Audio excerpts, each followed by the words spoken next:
Welcome to that spiritual, actual, factual answers to questions you're asking. You find them inside you, recite you, reciting the records. Akashic, we laughing, we drafting the passion to vary. It's time for that comedy, dramedy, all of the fanciest, catchiest acronyms. Listeners, listen, we traveling. Consciousness is always unraveling. The reading you're having is mapping you back to your natural habitat. Abracadabra, it's magicless, passing it. To top it off, the host, all the classiest. Now, what were you asking for? All of the answers? What? All the answers.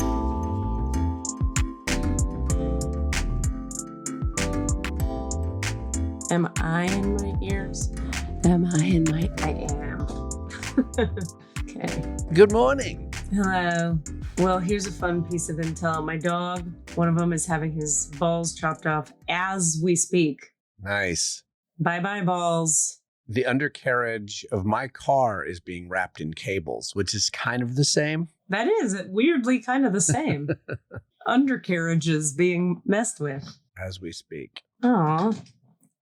Wrapped in cables meaning what? So that they're less likely to steal my catalytic converter again.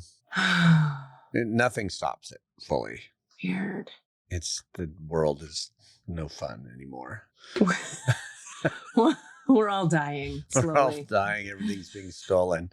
Remind me, what does a catalytic converter do? It is it absorbs toxic chemicals so that you don't have quite so bad of. It's part of the exhaust system, and it's like a filter. But in order to work, it uses super valuable heavy metals, I don't know, ionium and mitantium and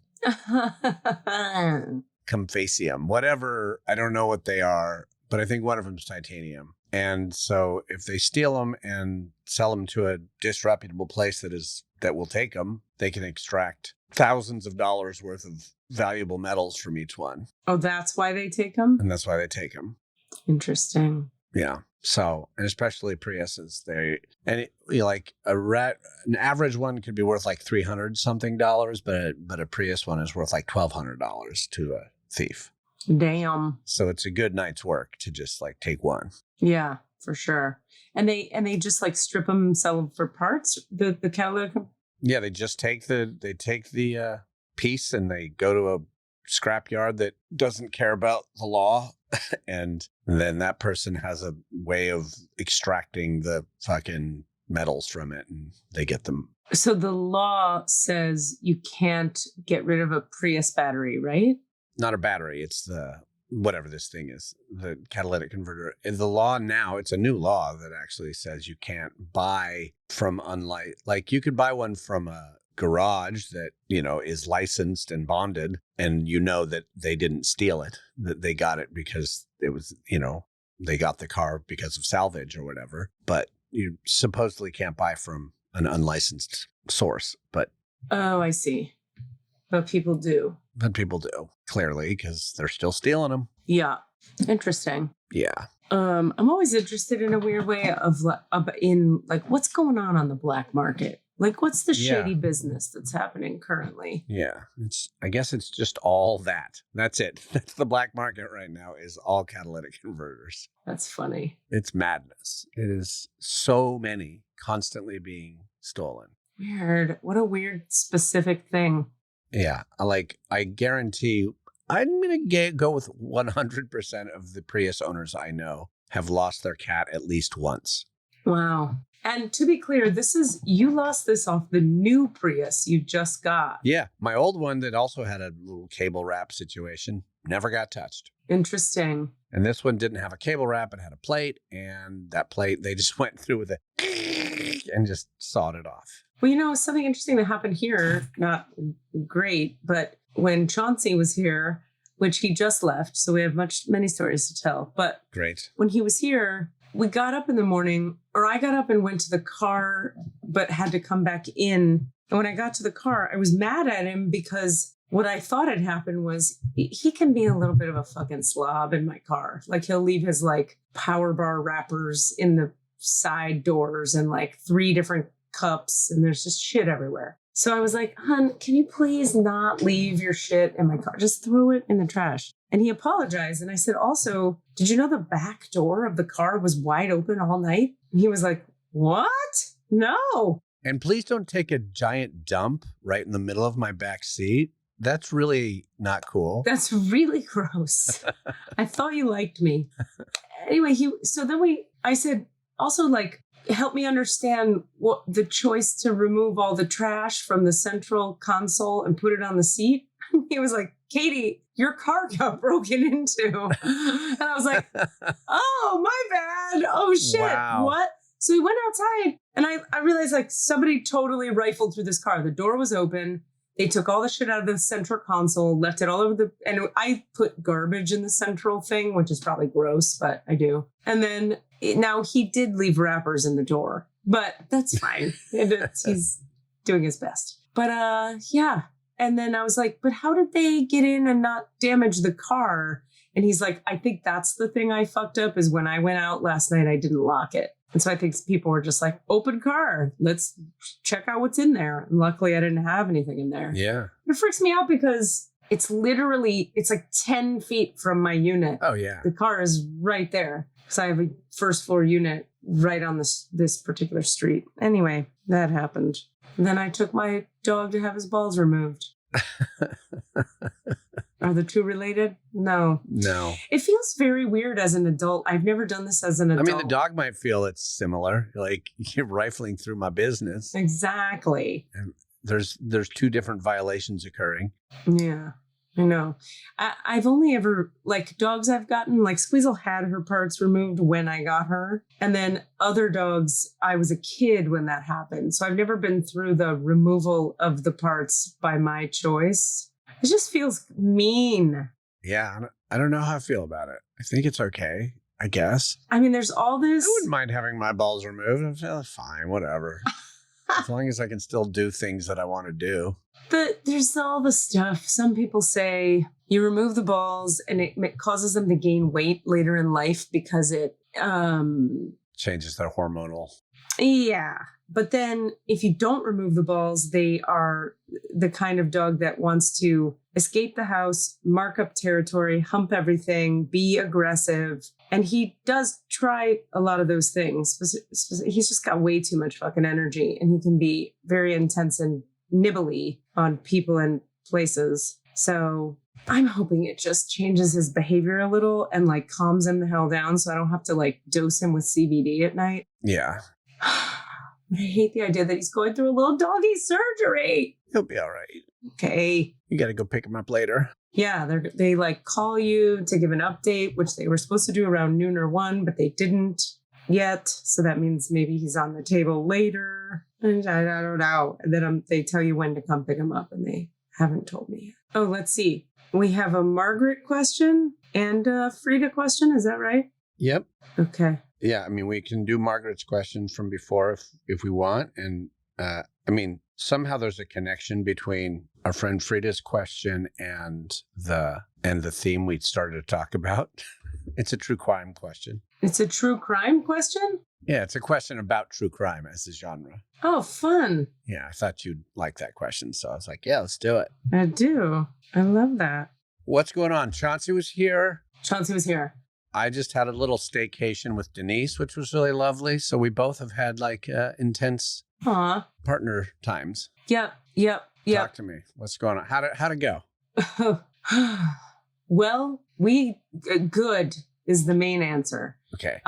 We have so much history. There are pieces of things to work through, and we've been really doing a good job of working through them. But you hear the word in there. It's work. There's some work in there.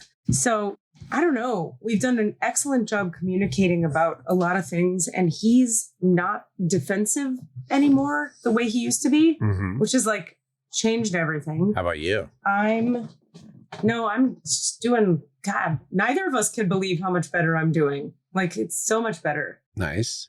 Just basic, like, communication style stuff and, like, leaving room for his feelings and just everything. It's going well. We're doing a good job. I was also proud of myself that even though I was the one who was kind of more of a dick in our last incarnations, and I've had a lot of amends to make, I had a couple times where I had to be like, hey, I know I was a big part of our problems, but this one's yours and I need you to look at it. And I cannot take this on because I can't walk around because I'm the designated bad guy. I don't get to call you on stuff like that thing you're doing. You can't do that. And he was like, you're right. And totally owned up and was great about it. And it was great. Nice. We're both very independent and we're both only children. And so spending all that time together is a lot. It was a lot. And we both were like, this is great. I gotta go. You know, it was a little like, it was just a lot. And it was very nice. But I really felt like, oh, thank God I have my space back. You know, when he left, not like I want him to leave forever. Just 10 days together is a lot. Oh, yeah. It's a lot. Well, maybe this long distance thing is a good thing. That's what a couple friends might have been saying. They're like, knowing you and knowing your patterns and knowing your tendencies to run and bail. It's kind of great that he's so far away because then it builds in a space. And then every time you're together, it can be a treat. Yeah. Or like it also gives me time between each visit to process and integrate in therapy about it, which then makes me more spacious next time I see him. Like, yeah. Here's an example. I was marveling with him about he and I, when we were together before, went to Thailand together once. And then this trip, we went to Miami together and holy shit, it was awesome. We stayed in the coolest Airbnb in the coolest part of town. Miami blew my fucking mind. I could talk this entire episode about Miami, but that's a whole other topic. Anyway, I was so happy on our trip because we were floating in water. We're like on the Miami beach in the ocean, floating in the ocean. And he was like, remember when we floated in the ocean in Thailand? And I was like, fucking A, we did that. We've had a lot of fun remembering stuff from our old incarnation and marveling at how different we both are and how great that is. Anyway, I said, I'm really sad when I think about Thailand because I had this feeling in the pit of my stomach the whole time we were in Thailand of like, ugh, this guy, this like nausea feeling about him. Wow. Which now understanding myself better, I know was really a trauma response to intimacy and it had nothing to do with him. And I'm so sad about that's like, what a trip we took. It could have been so fun. Those feel like wasted times or something. I'm just bummed that I wasn't able or ready yet to look at things in that way. Yeah. And to process that particular set of feelings. I remember at the time thinking, there's no way these feelings that are in my body about him are actually about me. Like, there's no way. I couldn't believe it. I know myself, God damn it. I'm certain of this. Yeah. Ugh. Yeah, it was a bummer. But what's good about it is it's like, oh man, we're floating in this water and I don't hate you at all. I like you a lot. You're a cool dude. Anyway, so yeah, there was a lot of real life in it and a lot of fun and a lot of, I'm going to say it, delightful sex. Delightful. Because the heart is better on the Katie front. It's healthier now. So it's like so open and like sexy time is more emotionally connected now, which is, all right, I'll share this. This will come back to me. Are you sure you want to? Well, think it through. I'll just say this. I'm having a lot of emotional release of various kinds during sexy time. Okay. Big bouts of laughter. Long bouts of laughter. Or the opposite. Something I'm calling Sob-Gasm 2023. Yep. Just eruptive, explosive sobbing at the gasm. Rising out of an orgasm. Uh-huh. Yeah. I've seen that before. Yeah. I've witnessed, not with you. I've shared that intimacy with you. Yeah. But I've witnessed that phenomenon. Yeah. I was talking to a friend of mine who said, yeah, every time I have sex, I have a Sob-Gasm. And I was like, I don't think I could do it if that happened every time.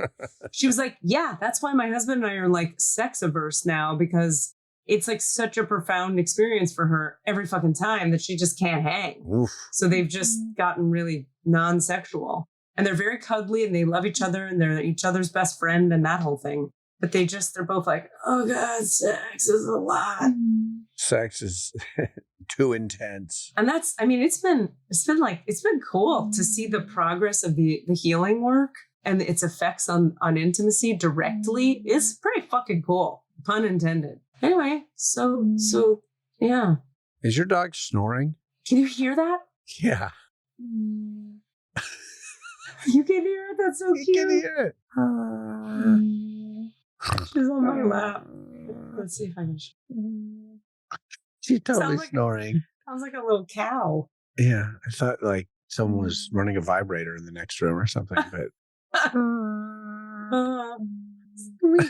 squeezy. I think it's the angle her head is at on my arm. Let's move you a little bit. She's like, "Why'd you wake me up? I was having a dream." Best dream when I had my parts still, all the sex and I wonder what it was like. Like she was in a shelter when they took her parts out. yeah, she didn't know. I don't know. I hate thinking about. I don't know if animals are the same as humans. I don't know. I have no idea. I mean, they feel pain and they're sore and they can't move well and they're just in a cage by themselves, Right. feeling pain. It's less good than if you have a weird cone on your head and you're at a lady's house. Yeah. Anyway, so Sob-Gasm 2023 was delightful. And he came and saw our improv group and had a really good time. And we had a banger show that night, which was really fun. I was part of a sketch fest this past weekend that Chauncey got to see, which my little team sort of stole the show, which was fun.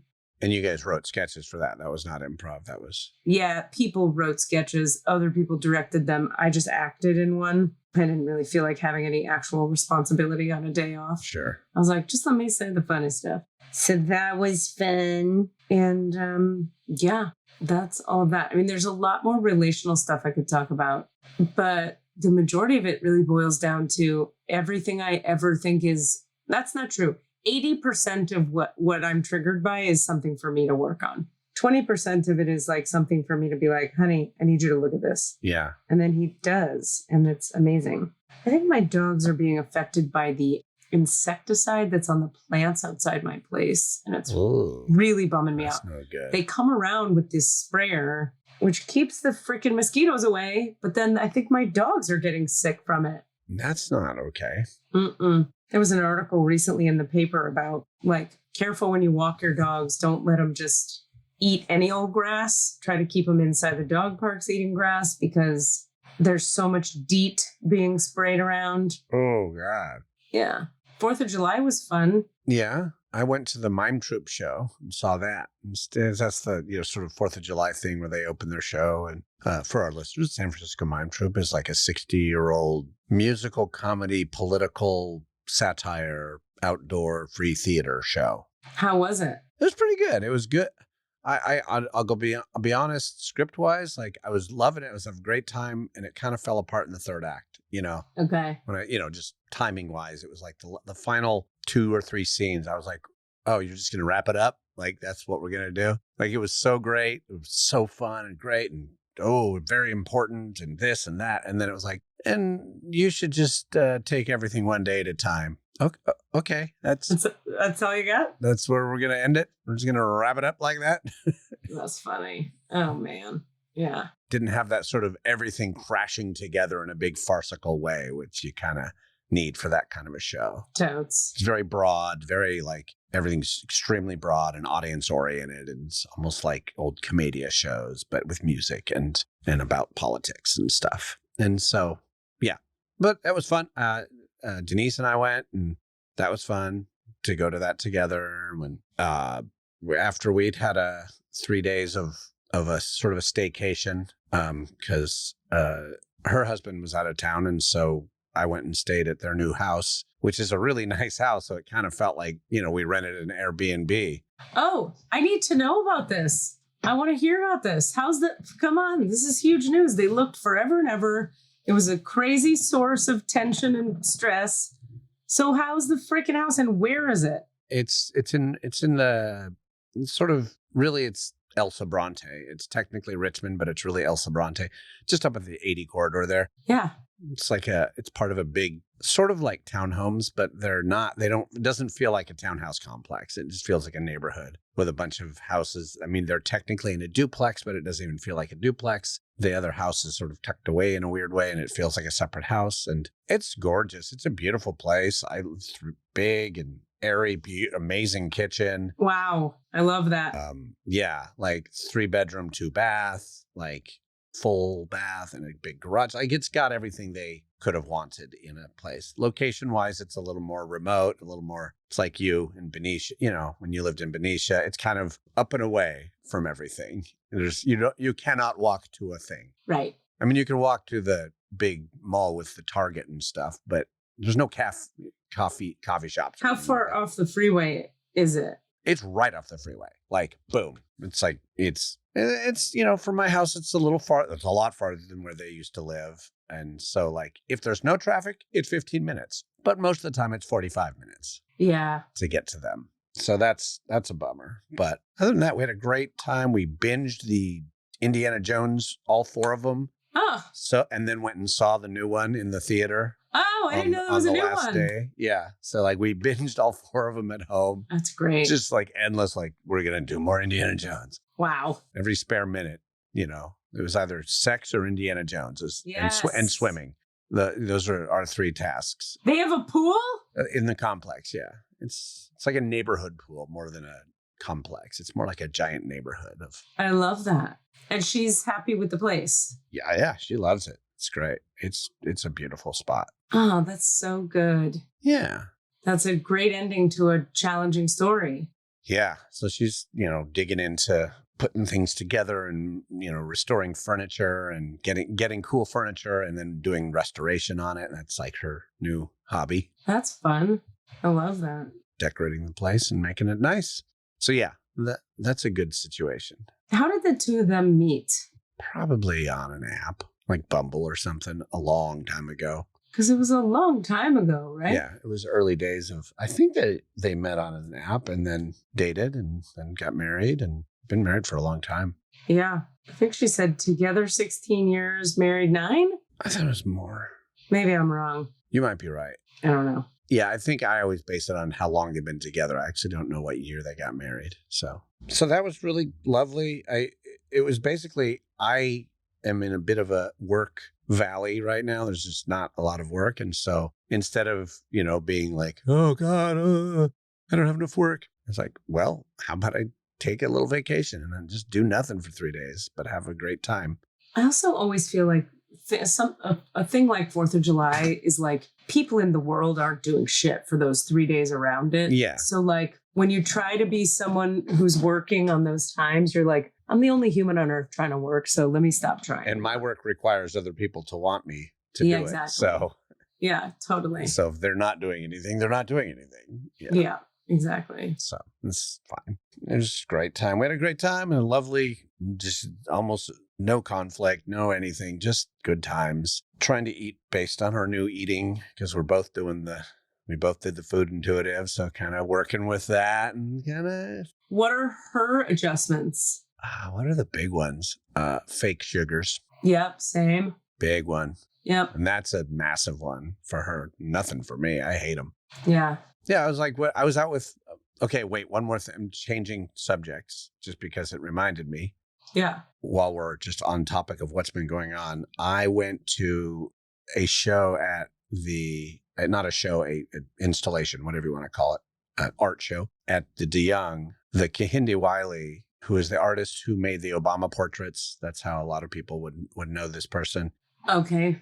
I don't know what to say. It might just be the most beautiful and powerful art installation I've ever attended. What? I'm not a huge go to museums and see art person, but it was stunning. It was perfectly curated, perfectly lit, perfectly laid out, perfectly everything. And that's just the framing around it, right? But the actual art itself is so stunning. So anybody who is near San Francisco in the next 2.5 months, it's there through like October 15th or something, you have to see. It's some of the most stunning art. So his thing is he's a huge fan of like the quote old masters, the European tradition, but he recontextualizes all these like old poses and old actual bases on certain actual photo or paintings or marbles or carvings or anything, but like from the old, like they're Greek or European masters, and repurposes and every time, and it's always casting a Black American usually, but now he's working in another country a lot. He does like street casting, meaning he brings people in that he meets. And it's like, I want you to be my model for this. And he always recontextualizes it with Black folks in the center, and in such stunning, vibrant detail. And sometimes it's crushing imagery. Sometimes it's a fallen soldier is what, based on an old Roman thing, but now it's a kid in a hoodie, and that's crushing to look at. But the intense beauty and vibrancy with which he puts into the images, the colors and the detail and the scale, Jesus Christ. One painting is the size of a building wall, like a mural, but it looks nothing like a mural. It looks like a painting, and it is a painting. And the bronzes, these sculptures, I'm just saying it's tear, like I start choking up. It's so powerful. Wow. It's just go see it.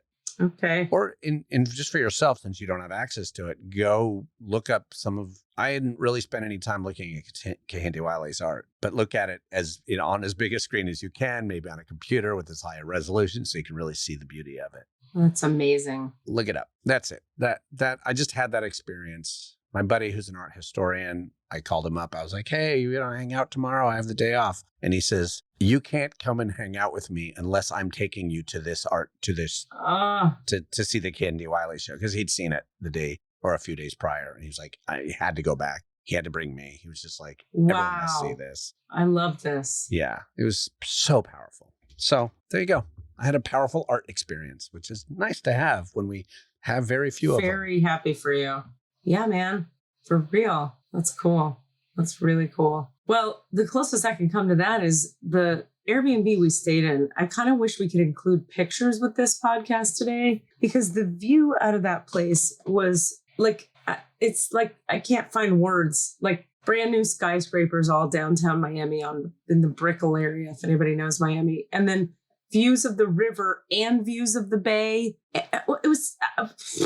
And we could walk out the front of our building and just walk into all the newest. Miami has turned into a European city. It's the sexiest European city that is not in Europe on Earth. I think I'm torn now. I'm like, is Austin or Miami the coolest city in America right now? I'm not sure, but it's one or two of those. I was floored, particularly being from there. That city has transformed so radically.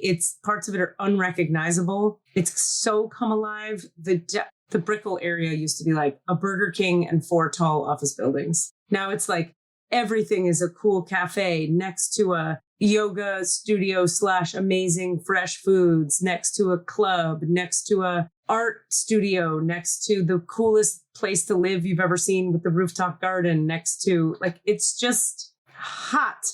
And then Wynwood is like the Silver Lake of Miami. And it was amazing. Galleries, coffee shops, the whole thing. The weather was perfect. Miami Beach, unbelievable. Miami is fucking incredible. You see the colors on this mug? That's Miami. That's the vibe. This is the vibe. Everything is this. Basically just a very colorful mug that I'm showing him with like striped colors on it for the listener. Just everything is a vibrant mural that is like 70 million feet tall that you're like, oh, look at that one. And then the next thing, oh my God, there's another one. Art everywhere, salsa everywhere. I just don't know how to even... Yeah, how does that square with it being in Florida? Like, how does Miami square itself with Florida? It doesn't. I mean, even though it is Florida, it's all anybody knows about Florida is Orlando and Miami. Like, that's it. The thing about it is it's so close to Cuba. It's so south. It's so far south. When you look at the equator line, the latitude line, you're in Mexico if you're on the West Coast. It's at the level of Mexico. It's very far south. So it feels already very like a different world because it's so tropical. The landscape is incredibly difficult. The nature, not difficult, different. The weather is different. And then the Cubans are so heavily populate the city. Every restaurant or store you go into, you should probably speak Spanish, or you're going to be like a lot of the time just be like pointing at stuff trying to order. And I happen to love that because I speak Spanish and I learned it from those people. So like, I just felt so at home, but it was like, as much as I've transformed since I lived there, the city has transformed that much as well. So it was like this amazing homecoming where my home is no longer, I don't have a charge. We went to my childhood home, no charge on it. We went to high school. We went to my elementary, no charge, no charge. Every other time I've ever been in Miami, it's been like just a charge trigger fest. Nothing. In part because of all the work I've been doing, but in part because this is a different fucking city. It was a really spectacular experience. Like, it was pretty spectacular. It was pretty amazing. Yeah. So that was the art exhibit I saw. The city of Miami being entirely different. That's awesome. But I mean, and I even feel like it's pretty queer as well. Yes, there's a lot of it that is. Interestingly, the Cuban culture is a complicated topic for local Cubans. Uh-huh. Like, I hung out with my friend Tracy and her Cuban friends, she and her husband had their friends over that are a couple, and they happen to be Cuban. And I made a passing comment like, oh, it was so fun being in Miami, because they live just north of Miami. Because the Cuban culture and the Latin, and the two Cubans in the room were like, you like Cubans? And I was like, yeah. They were like, have you hung out with them? And I was like, yeah, I grew up in Miami. What are you talking about? They were like, we don't like Cubans. Huh. And I was like, why not? And they talked a lot about the politics, because we have to keep in mind, Cubans that are in Miami, 9 times out of 10 have escaped the Castro Cuba. Right. And so they're virulently anti-communist, and which makes them therefore quite Republican. Yeah. And so in fiscally anyway. Yeah. And so if you're a liberal Cuban and you're like a nerdy emo music listening tech industry Cuban, you're like, fuck the Cubans. Right. Because the Cubans are like traditional family values, Republican financial stuff, whatever. I have a white lady outsider perspective, and a Jewish lady perspective, which is very different. Like, I don't know. I've been thinking about this and how to sort of quantify it or characterize my love of the Cuban culture, because I don't want to be doing that thing where I see it as like, what a charming, fun, sassy culture, because it's different from me and my white hegemonic group. And you're so charming, you natives that I don't understand. Right. Oh, your food and your music. Thank you. Yeah, exactly. For giving me this thing, which is your food and your music. Yeah. But the way I actually feel about it is like, I was raised there. Inside of it, it feels like something that brings me joy and that I love, that I'm certainly not claiming as mine. Yeah. Like, I am not Cuban. You're adjacent to it. Yeah, but I can assimilate and I can speak to them and I feel a part of the world of it, but without like, I'm not like appropriating it into my... Right. You're not going out and wearing the clothes and except for as a little bit of a fashion flair. Yeah, which is really just Europeanness and Spanishness. And anyway, I don't know. So it's interesting. Just like, I'm not hating on the Cubans the way some of the Cubans I know are hating on the Cubans, which is just an interesting thing to look at. Also, something I loved about the Brickell area, it was so diverse. It was Arabs and Spaniards and Cubans and Black men and, women whose ethnicity I could not put a finger on, and Chinese people. It was just like such a diverse, like very European feeling experience. Anyway, it was fucking rad. I'm repeating myself. It was very cool. That sounds awesome. I haven't done any traveling lately. So like that feeling of like going to a place and having that, even if it's, well, that's not true. I went back to New Mexico. Yeah. I was just going to say, yeah, you did. Yeah. I am lying. Well, should we do spiritual stuff for the people? Sure. Why the hell not? We've talked a little bit about our lives and stuff. Yeah. Yeah. Is there anything else? Nothing else to report, really. Just, maybe I don't know if anything will come up when we're doing readings and stuff, but yeah, I'm still been like looking into Gabriel as a source of conversation. Like, and I guess my question would be like, if I were to be able to talk to source of some sort, say like, I need a little more help on like, how do I don't even really know how to like pray / talk to how do you contact your guide directly and say like, hey, I want to talk to you, or hey, I want to ask something of you. Yeah. I mean, I've been doing some sort of like listening to some, guided meditations and stuff. I have answers for this. I figured you did. Yeah. We should do this. Yeah. So I would love to hear more or talk to Gabriel or hear more about my relationship, because the thing that I keep coming back to is every time I see something about it, read more, it's just the words are so weirdly right on. Everything about Gabriel. Really? Like, where are you reading it? Just you literally just Google like, what is Archangel Gabriel about or whatever. And, just any article, even the shitty ones, and you can tell it's badly written. Yep. But they just keep coming back to he is about communication. He is about clarity of word. He is about bringing word and deed into action. He is about making sure that words are heard, about words and communication. And it's Cassidy in an ascended master. Yeah. I'm just like, holy shit. I love this thing. It's so good. Cool. Why don't let's ask about Gabriel for you in the records. Like, how do you best contact him? Yeah. And then we can also talk, if we have time, let's do these questions that came in. Yeah, let's do both of them. There's 2, right? Yeah. Okay.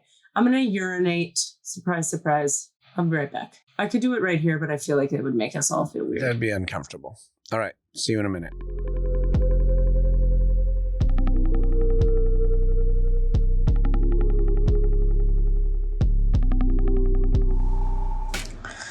Hey, what's up? It's Rami. I have been going down some podcast rabbit holes. Rabbit holes, whatever. I've been listening to a couple series of podcasts. The first one was about Teal Swan, and it was called The Gateway, and it was like a 6-part expose documentary podcast series. Really well done, really produced. I couldn't stop listening. I was just like, I'm just eating it up. So I just went through all 6 episodes super fast, and then I just felt shitty. And now I've moved on to The Witch Trials of J.K. Rowling. Same thing, super well done. I don't even know how many episodes there are. I am halfway through episode 5 right now. And I have to take a break because of how shitty I feel. I can't stop listening though. Yeah, I feel shitty. So right now they're in episode 5. Anyway, they're talking about this. Apparently there was some kind of war between radical feminists and trans rights activists that I missed. I mean, in my life, in my personal experience, those people are the same a lot of the time. Like, a lot of people who care about trans rights also care about women's rights, and there it is. Like, it's not a binary. It's not a either you are a feminist or you believe in trans rights. No, I've never seen that in real life. I've never seen that in real life. On the internet, maybe, but I don't think so. And, or maybe I'm just totally delusional and living in my little utopian bubble, which is also very likely. But inclusivity is inclusivity. If you use inclusive language, you're not actually erasing the feminine or erasing the masculine. You're just being inclusive. And I know, like, I identify as non-binary. And I am absolutely a feminist. You know what else? I have no Native American ancestry. I know that because I did Ancestry.com. But I deeply believe in Native American rights. So,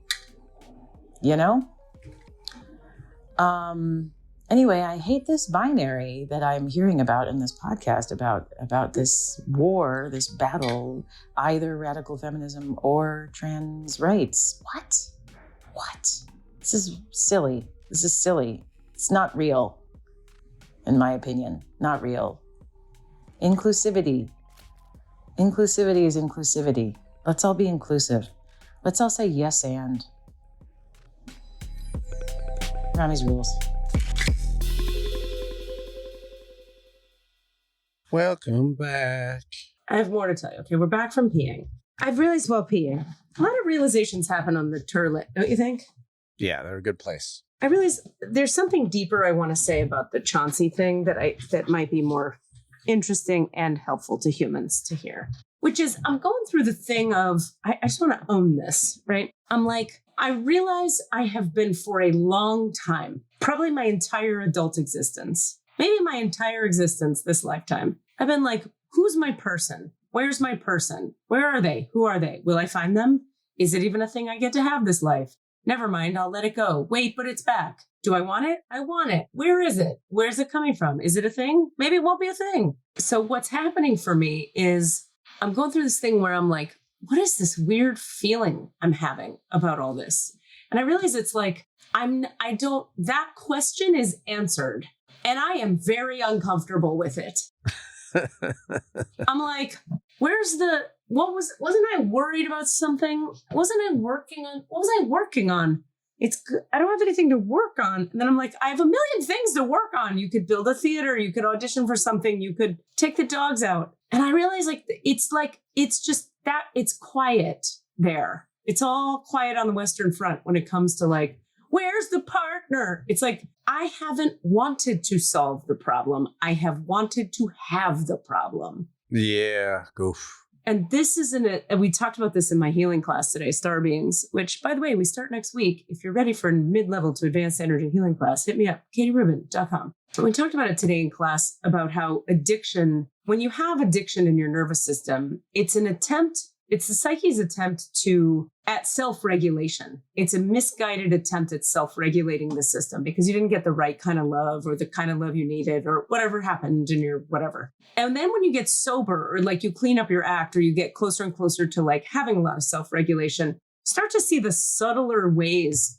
that your nervous system is addicted to being addicted to stuff. Yeah. Like, and so where am I going to find it? Am I going to find it? The pursuit of finding the person is much more exciting, I realize, than having the person. Right. Eric is he's like clearly the best person for, it's so clear that I'm uncomfortable. Right. Because what do I do now if I don't fight? It's not a problem. Yeah. There's no problem. And I'm like, oh no. So then I've been in therapy talking a lot about like what'll come up is I'm like, am I bored? Am I already bored? I'm bored. And then it's like, I've been asking the question, is this thing I'm calling boredom actually a defensive strategy? And there's a big yes on that. There's like, I need to believe I'm bored so I can justify shaking it up and ending it or making something dramatic happen. Yeah. Then I go, okay, well, we're not going to shake this up and destroy it again. We're going to face each piece like we're committed to. And in the meantime, like, what can you bring into your life, Katie, that is appropriate amounts of exciting and drama that isn't a problem, like a problem. Like you could move forward with some other shit in your life and that would create some drama that would be healthy. Right. You know what I mean? Like build that theater company already or make that show. You can find a problem. I could create all kinds of cool problems that create cool shit in the world that aren't, let's end my relationship because I'm comfortable. It's a really, I'm by far not the first person to have this realization. It's like talked about in 12-step, literally every meeting. But when it's happening to me in my body, I'm just like, holy shit, that's what that feels like. Yeah. It's a trip. It's a trip to the ego. So anyway, that's a thing. Yeah. Jesus. Addicted to the pursuit. And I'll tell you, I am a process addiction person. Let's talk about that for the listener. So there's addictions that are like, you're just addicted to the chemical, heroin, alcohol, etc. But then there are process addictions like food addiction and love addiction, sex and love addiction, power, money.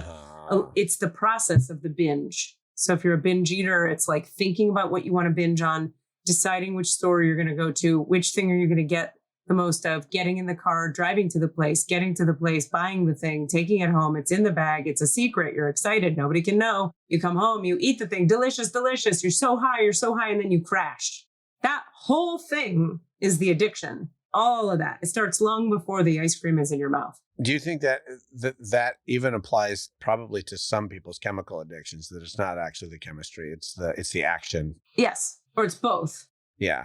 Yeah, absolutely. So like alcoholism can be the same. The ritual of the getting the friends together or the ritual of being alone in your room, whatever it is, 1,000,000%. So I just have been like, oh, this is what's happening. I'm in detox right now from the pursuit Process of addiction.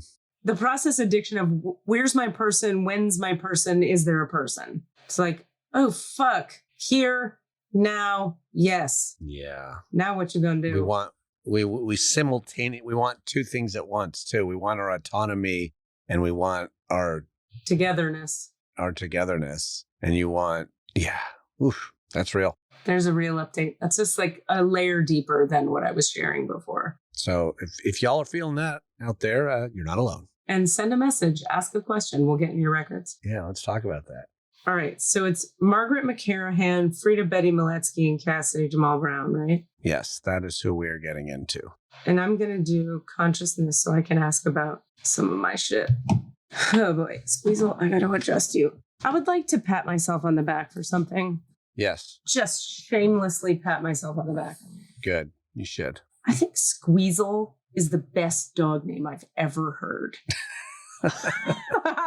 I remember not liking it when you were naming Squeezle. I was like, it's just too cute. It doesn't, but it totally works. She's a Squeezle. She's the squeezlest Squeezle. I just like that it's not, there's no other thing named a Squeezle on this earth. Like you have weasels and squeeze, but not Squeezles. Mm-hmm. Except for this one right here. Okay, I'm going to get over it. She's a little squeezable weasel. She's a squeezy weasel. Okay.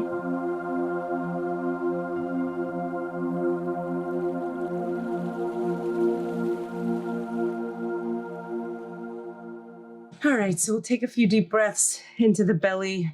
By the way, I do have a client in exactly half an hour. Perfect. So if you could stop me in 25 minutes, that'd be great. You got it. We'll just feel into the heart center for a moment. We'll soften the shoulders and the throat. And we'll breathe into the low belly. And we'll feel our feet flat on the ground. And we'll see a little foot chakra starting to open at the bottom center of each foot. Spinning open, spinning wide. Like a little tornado at the bottom of each foot. We'll see some roots, 500 tree roots of light anchoring through the open window of each foot. 1,000 roots in total, anchoring down and into the earth. We'll see from the feet up ourselves becoming a big tree of conscious awareness. A tree that expands left and right, forward and back, and upwards into the heavens. So far, left, right, forward, back, and up that we can't even see its edges. Hundreds of thousands of branches sprouting off the top, millions of leaves. And we become a nice, rooted, grounded, but open receptacle.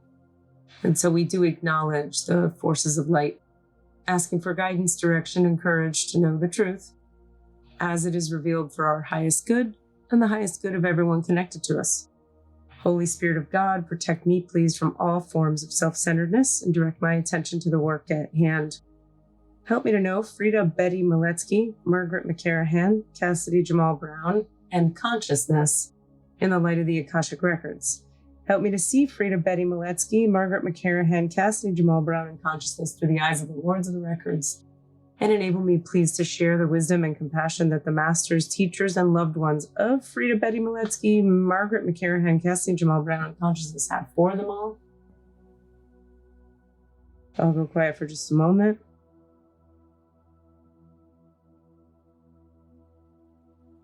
Okay. And as we're deepening into the Akashic Records of these three people and consciousness itself, we're asking to clear, release, uncreate, destroy anything and everything in their fields or mine that would stand in the way by receiving highest and best guidance, direction, clarity, and insight for each of them. Okay, can we start with Frida's? Yeah. Oh, I'll read it real quick. Ooh, yeah, I caught that one. That's good stuff. Yeah. I love that I'm starting to feel those Me too. waves. Hello, Katie, Cassidy, and Desmond. I have a random question for the record keepers. While sitting in meditation this morning, my higher self asked me to cool it with the true crime.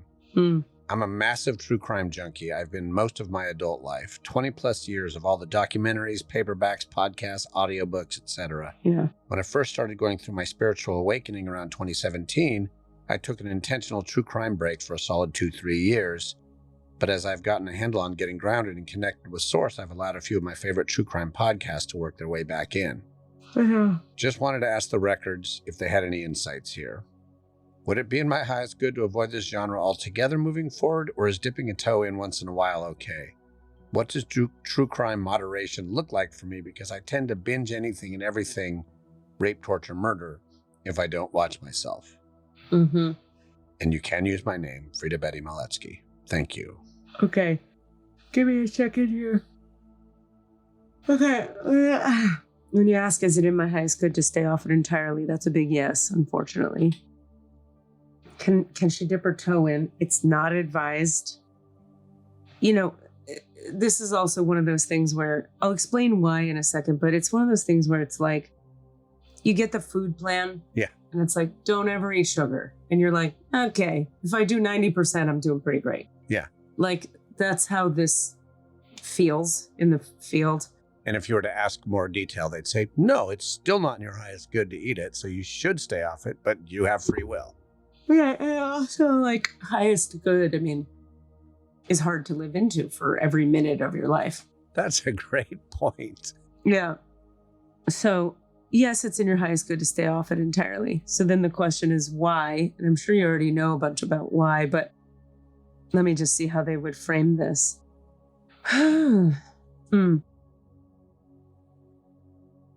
When you're craving it, think of other ways you can ground and get into your lower self that aren't violent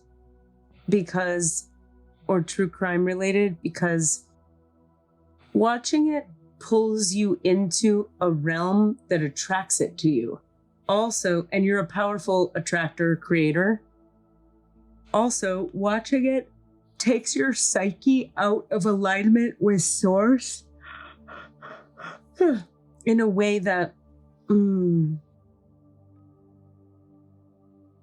pulls you off track more than you might think it does. And then you're having to re-find your alignment more than you would have to if you weren't to watch it. Also, it destabilizes your mood more than you might think it does. But understand what you're looking for is the lower self-expression that it gives you. You're looking to own your lower self, anger and fear and rage and all of it that we push into the shadows of our unconscious minds. So how can you, like, what comes through is like a dance class or a pole or a heels class where you're being like sexy and in your body, or like a rage expression therapy session, or just journaling or something that's about the lower self. That would be a more useful form of touching into those energies than the true crime is for you. And they're like, if you do 80-20, you'll be doing great. Okay. Does that make sense? Yeah. I feel like, and this is a question for Katie, not the records, but do you have a relationship with true crime? I don't listen very much anymore. But you used to. Oh, yeah. I feel like we've talked about this in the past. That big time. Yeah. And there's something about why specifically women are like 95% of the listenership and obsessionship with true crime. It's about mastery and avoidance. So women live with a constant unconscious fear of being murdered because men have upper body strength and women don't, in a way that most women don't, right? So, women are under constant threat in a certain way. Anytime you're in public, there is a part of a woman's unconscious or conscious mind, depending on the woman, that is scanning the room for survival reasons. So, oh my goodness, hold on. So, watching true crime is an unconscious way of, so when you have sexual abuse trauma, there's a term that's applicable that comes up that a lot of sexual abuse survivors pursue, which is mastery or avoidance. So most people go sexually avoidant, or some sexual abuse survivors become sexually avoidant, and some sexual abuse survivors become sexually masterful, meaning they're going to have all the sex so that they can regain control unconsciously over sex itself. Whereas another way to regain control is just don't have any at all. Some people will swing back and forth between both poles. So for women in general, sexual abuse survivor or not, because you're in a way always at the behest of the male gaze, you're always dealing with sexual assault in a way. So true crime is a way to face it head on in a very safe way. Yeah. So for Frida, it's how can you face that head on in a different way? And everything this brings up in you when we say this, will you feel into it right now, Frida? And that's a big piece of healing right there on the topic itself.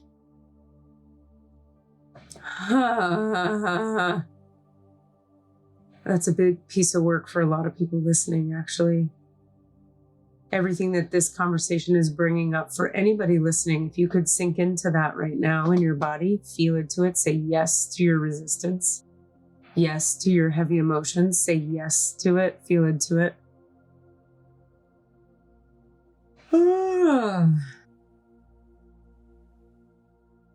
All right, let's move to the next question.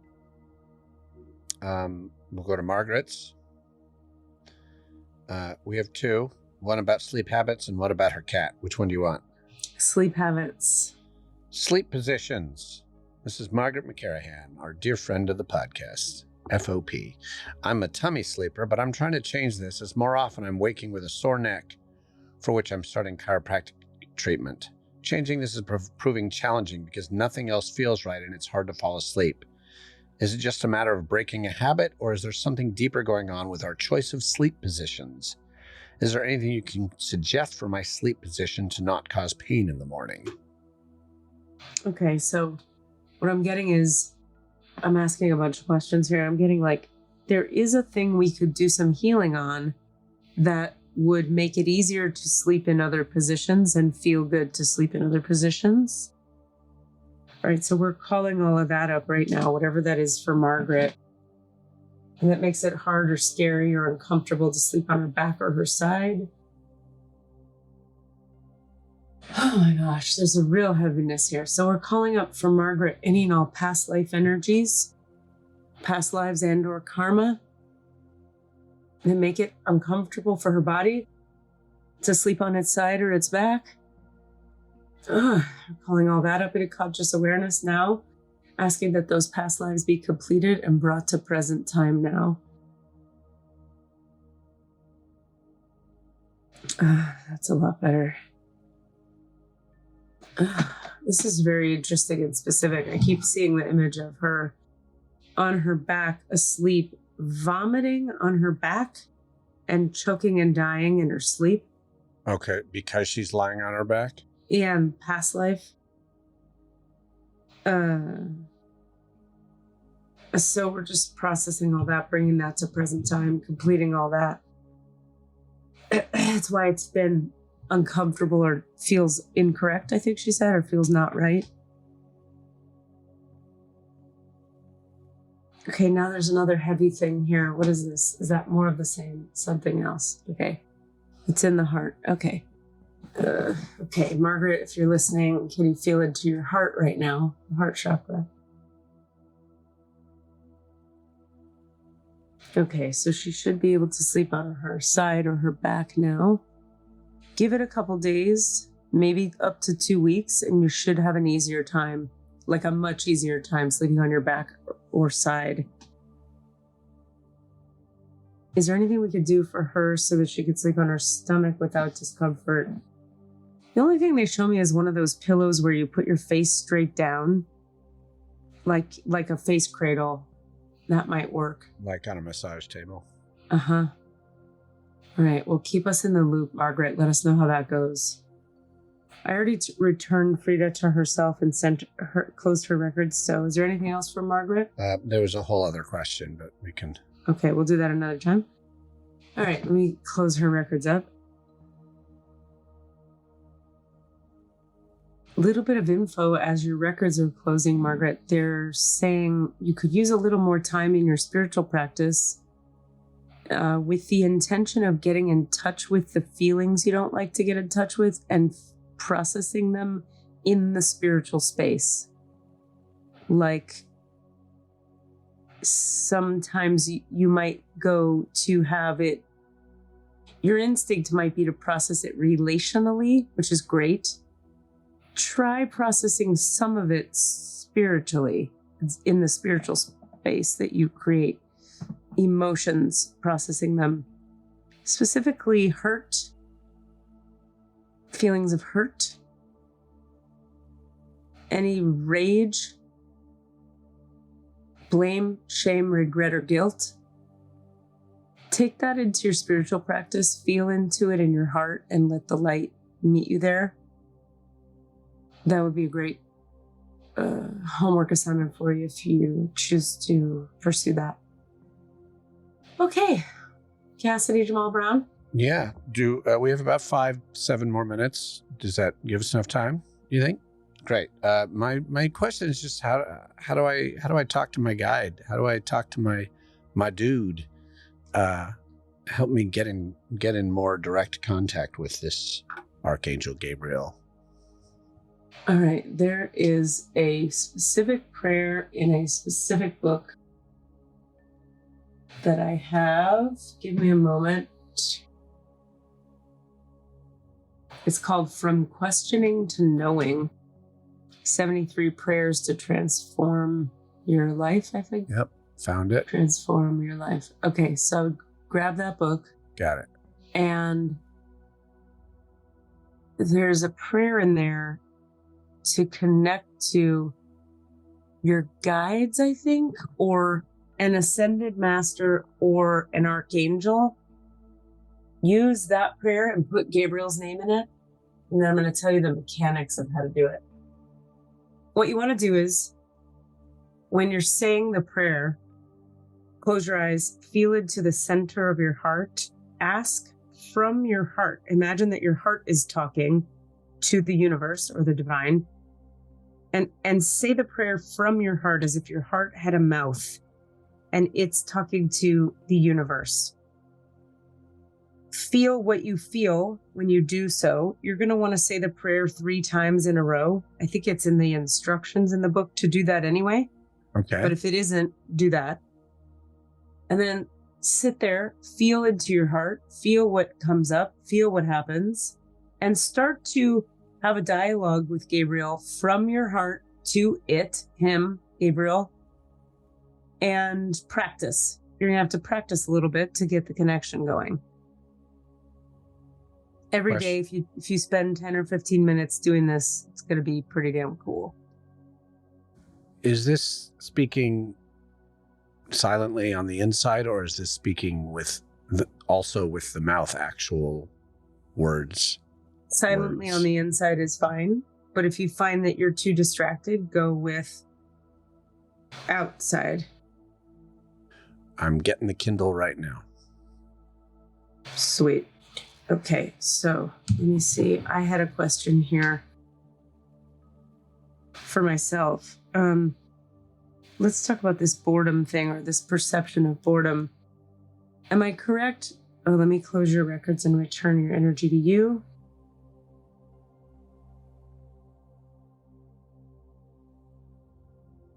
This, Cassidy, is going to completely change the state of your heart. Okay. It's going to change your whole heart. This relationship with Gabriel. Okay. It's going to be pretty cool. It's just going to open it and purify it and clean it up. And you're going to start to get like thirsty for the light of it, which is really cool. Okay. And it's going to meet a bunch of needs that you've never been able to meet with people in a way that you're not even sure you even have now. Okay. This is cool. I'm excited to see this. I'm excited. Sounds great. Oh, that's cool. Okay. So the boredom thing, am I correct in my assessment of it that it's a defensive strategy that's really about fear of intimacy and going deeper with someone and being seen? Yes. Is there anything I'm missing about what this is about? Yes. Okay. They're just working on me. It was like the energy of the belief that says slow and intimate can't be fun. That was just sort of like erased at the back of my head. It's kind of interesting. Is there anything else about the boredom thing? No. Okay. We'll save that one for next time. I have another one. We'll save it for next time because I gotta go.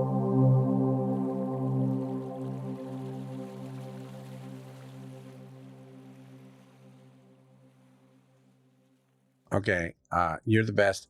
I did want to just super awkwardly, I wanted to shill something because I was in my Kindle because I was buying this, and I was reminded that I wanted to share that our friend Frida, who we just answered a question for, and her husband Corey have published their graphic novel. It's called Fruit Bat.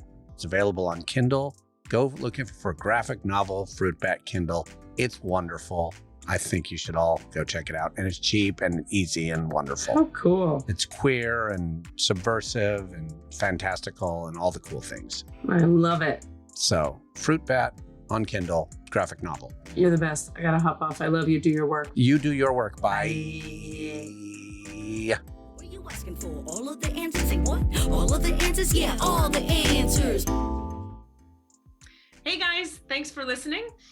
We'd love to hear from you. Please email us with your questions so that we have questions to answer in the Akashic Records. Our email address is allanswerspod@gmail.com. That's allanswerspod@gmail.com.